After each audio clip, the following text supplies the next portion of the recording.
Hello,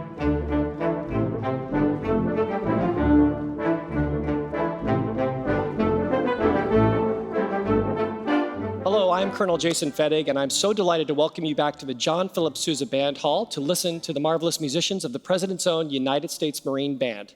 Today, we are wrapping up our Digital Rehearsal Hall series on the wonderful music of Percy Grainger and his Lincolnshire Posy. We've already rehearsed 4 of these movements in previous episodes, and today we are focusing on the 5th and 6th movements, Lord Melbourne and the Lost Lady Found. This whole series has been designed to show you a little bit of what we do in work, in rehearsal. It's not meant to be perfect. It's to show you the process that we go through to prepare for our concerts. And so we hope you will enjoy this process as we finish up revisiting this amazing masterpiece, Lincolnshire Posy. The cameras have just been turned on, and we're ready to go.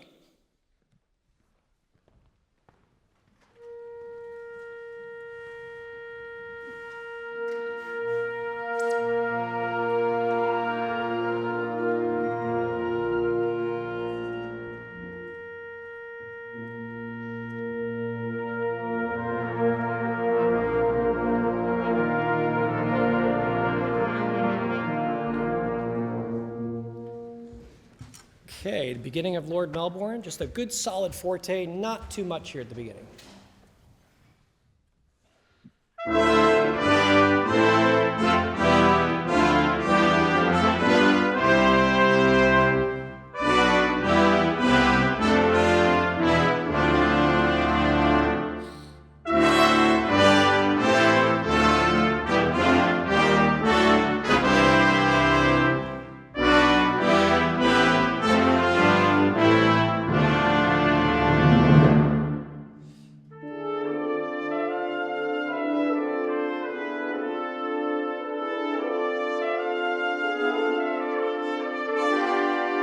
Yeah, good, Brandon. So I want to try something a little different here. Thank you.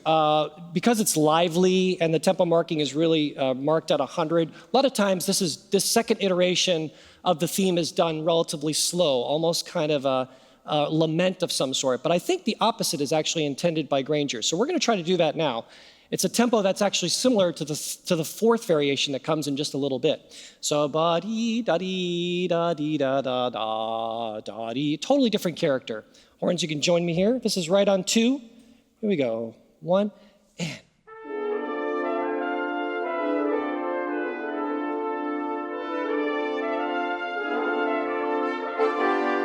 Yeah, let's do that again. Let's do it again. Yeah, it's totally different. It feels completely foreign to what we often do. Here we go.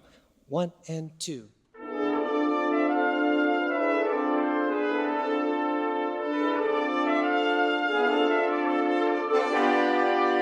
Excellent. 3rd time's a charm. Here we are, and we'll go on this time, everybody. We're at 2, and we're going on. 1 and 2.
good, very good. So at the very end of this piece, people who know this piece well, there's a couple different ways to do these last three chords. You can either go straight through them with no break, which harmonically makes sense, but it's almost impossible to do what Grainger asks if you do that, because he asks for every fermata to be long, and the brass would simply run out of breath if you tried to do that. So we don't do that. I err on the side of longer holds, but breaking in between each one to make it three firm statements at the end. Both ways are correct. I just usually defer to the one that feels most realistic for the musicians. So at the end here, everybody, the tempo changes should be as organic as we can make them. And a lot of times for me, they kind of lead into the new tempos rather than overshoot or undershoot them. So at 50, where the strict time happens, then we have a quicken. The quicken and the slow off should be symmetrical. If we could get there, and D, delta, we get back to our kind of basic tempo, but we don't overshoot that slow off. So it'll be right into the new tempo if we could. That mirrors the beginning tempo. The other thing we typically do at 50, those of you watching, is the fermatas need to be a little bit longer than 2 beats. Sometimes people go sha-ta-ta-ta-ta, chomp-tan-ta-ta-ta-ta, chomp, which is basically just like a 4/4 bar. Sha-ta-ta-ta-ta, tan-ta-ta-ta-ta.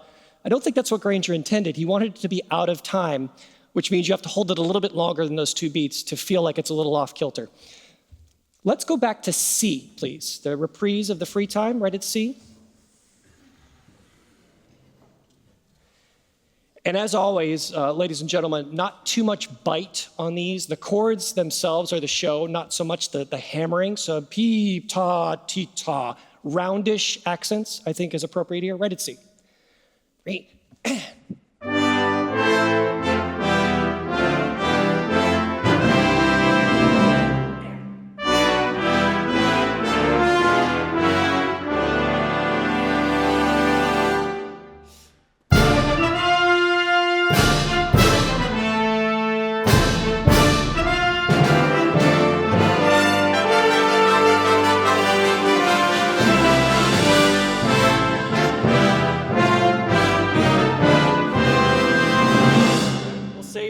We'll save the end. Let's go backwards here for a little bit.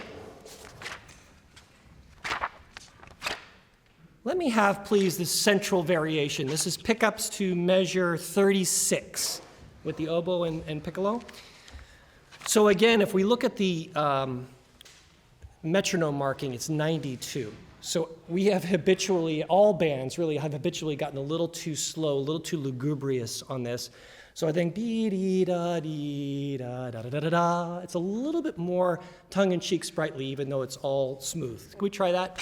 Pickups to 36 and horns, you just need to be right on the button, obviously, with whatever they do, super sprightly in your reactions. Right at 36. 1 and 2.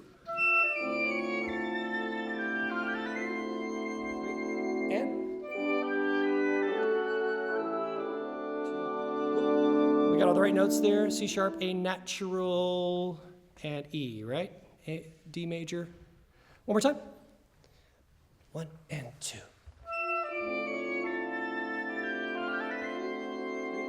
And 2, 3,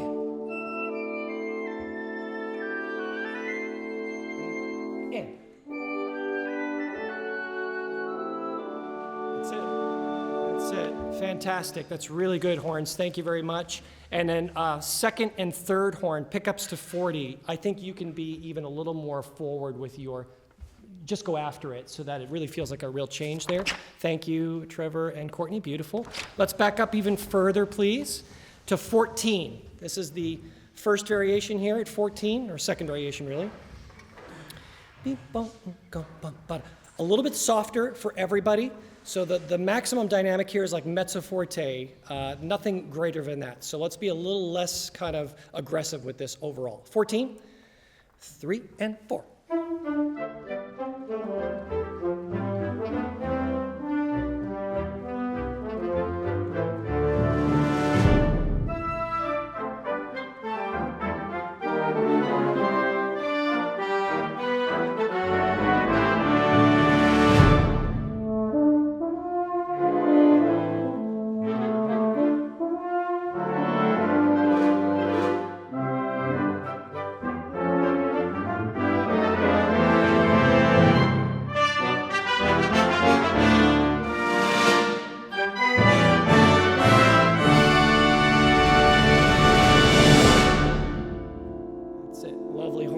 perfect dynamic, perfect balance. Thank you very much.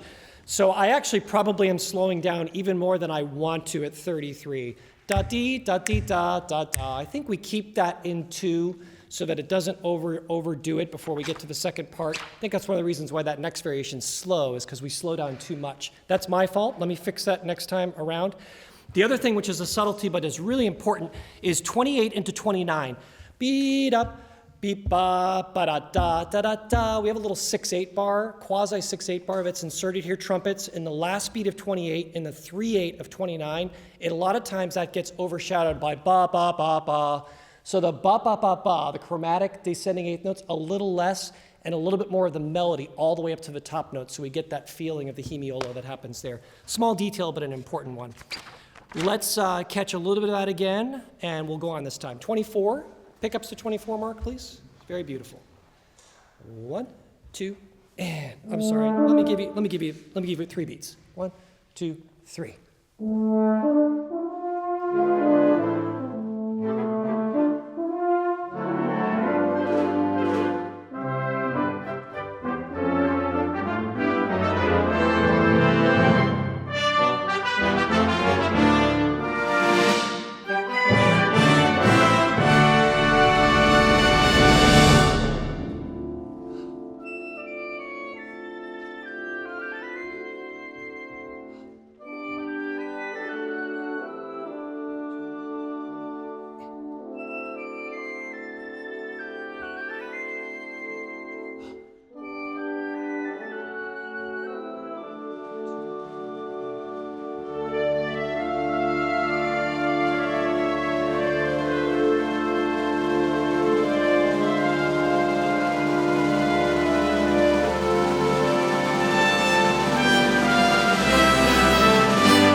Good. Can we go back to the beginning, please? I know we're out of order here, but we're making great progress right at the top, and we'll play through here.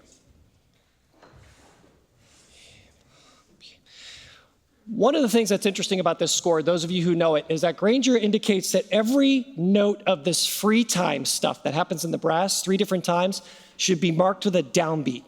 I think the idea here is solid, that you want everything to have its own space and its own kind of energy, but I do think it's helpful from a phrase perspective to put a little bit of a beat pattern in there. So I do versions of 3 and 4 and 2 in all of these segments, but they're all very vertical. So everything has a down feel, but there's a phrase that's indicated by my patterns. Personal choice, but something to think about. Here we are.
thank you. Let's move on to the last movement.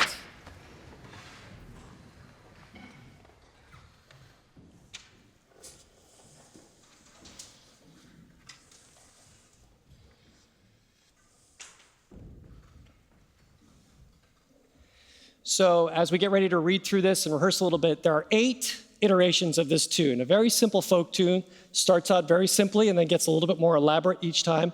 Our job, collectively, is to make every one have its own character and its own feeling. Without changing the pulse at all, everything kind of jumps on and off of this train that's going. But we need to make it interesting, and so we're going to work on that today specifically. Here we are. 1, 2, 3.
That's about halfway through here. Just address a couple things.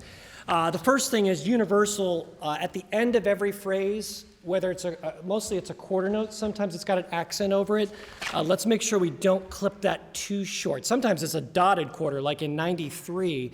Ba, ba, ba, ba, ba, beep, bum, bum. So those cadence points should be a little longer, a little more dramatic before we jump into the last part of the phrase. I would love for us to find a way starting at 50 with the solo piccolo and alto clarinet to keep the tempo going where it needs to go. So you two can be as expressive as you want. In fact, that's what makes this variation interesting.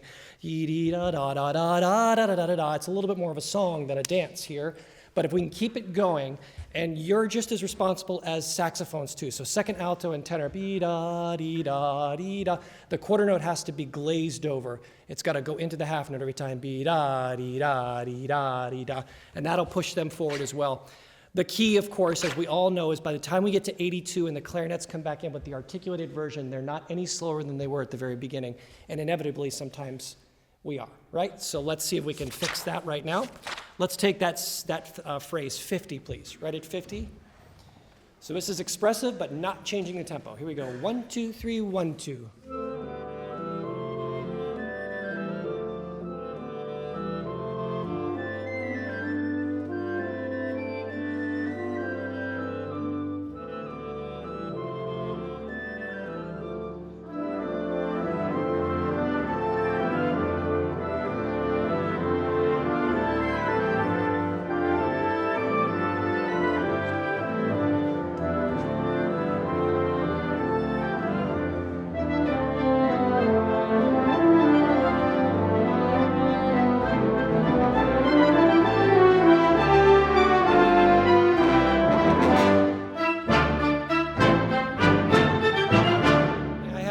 Horns and saxophones and English horn. You know who you are. The counter line at 82. That one part, 82. 1, 2, 3, and.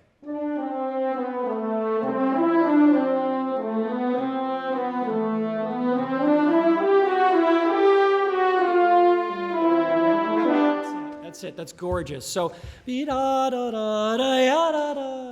so for me, it's the swing of this rather than the kind of extended Mahler, Wagner kind of feel of it. It's the swing of this, which you just achieved, and you could do even more of that.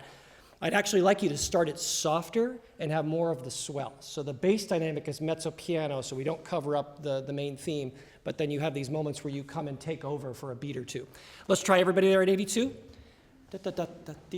Keep it nice and short, just like the beginning clarinets. 1, 2, 3, and.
Great. So at the last note, even though it's not written, let's go ahead and bring the dynamic down a little bit after you hit it, just to give the trumpets a chance to come through with their random cues.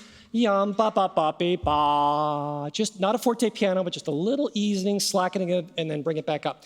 At 1:30, I think it is totally cool for everybody to be less dry here. So this is the first statement for me, other than the legato ones, where we actually have longer notes without changing the tempo. Dee, dee, da, dee, dee, da, dee, da, da, da, da, da, I think is appropriate with all of the tuneful percussion finally coming in after you guys sat there for 14 minutes. Thank you very much. Prior to that, though, very important that we be able to sustain this. I always think of this piece as like, this is weird, but think of it like always the muscles are a little bit flexed. It's like you're never relaxed. Even in the dee da da dee da dee da da, there's just a little bit of kind of ready to fight maybe. I don't know, but there's something about this that I think helps to keep the energy going through every single note. It's very easy over the course of 8 variations to let it slacken just a little. So let's see if we can tighten that up just a little bit. At 98, I would love even more of the beat 3 accents. Starts in the horns and the other people pick it up. There's just something about that just, it needs to be maybe 10% more than you think to be obvious. Let's try, let's see, we're running out of time. So I think what we'll do is capture a couple things at once. Let's go back, please, to 66, where we have this second legato theme. Again, keep the muscles slightly tensed all the time. 1, 2, 3, and.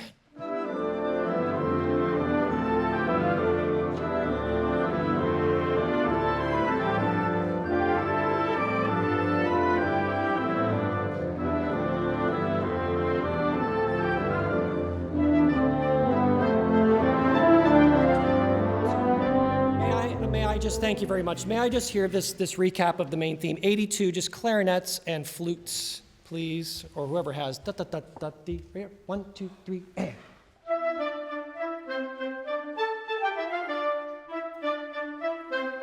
Yeah, it's beautiful. I think we can be, for this version, just a little bit shorter even yet. I love the accents, but a little more caffeinated here so that it cuts through what they're doing, and it's a total contrast to the counter melody. One more time. 1, 2, 3, and.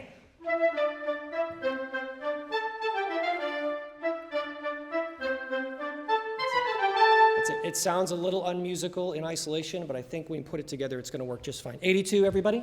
We'll go to the end. 82, 1, 2, 3, and.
Great, thank you. Before we leave today, let's just play through this movement entirely once more, put it all together.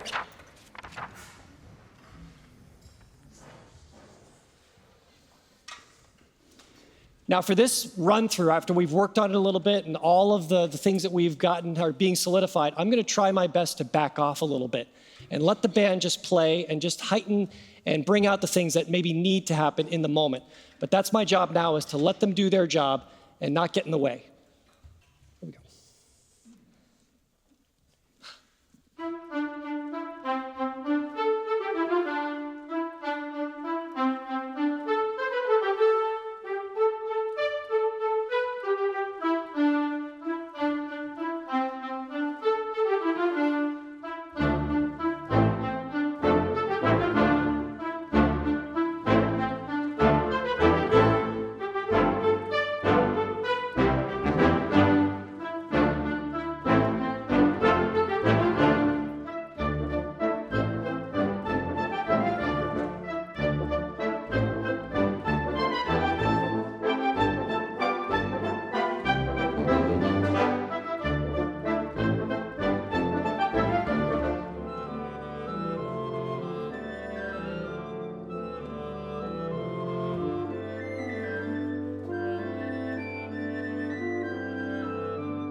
Thank you very much, everybody. Thank you. And thank you so much for joining us for this digital rehearsal hall of Grainger's Lincolnshire Posy. If you missed the first 2 episodes, which has the first 4 movements of the piece, I hope you'll go back and find those so you can put it all together. We've so enjoyed playing for you, and we look forward to welcome you to the next digital rehearsal hall.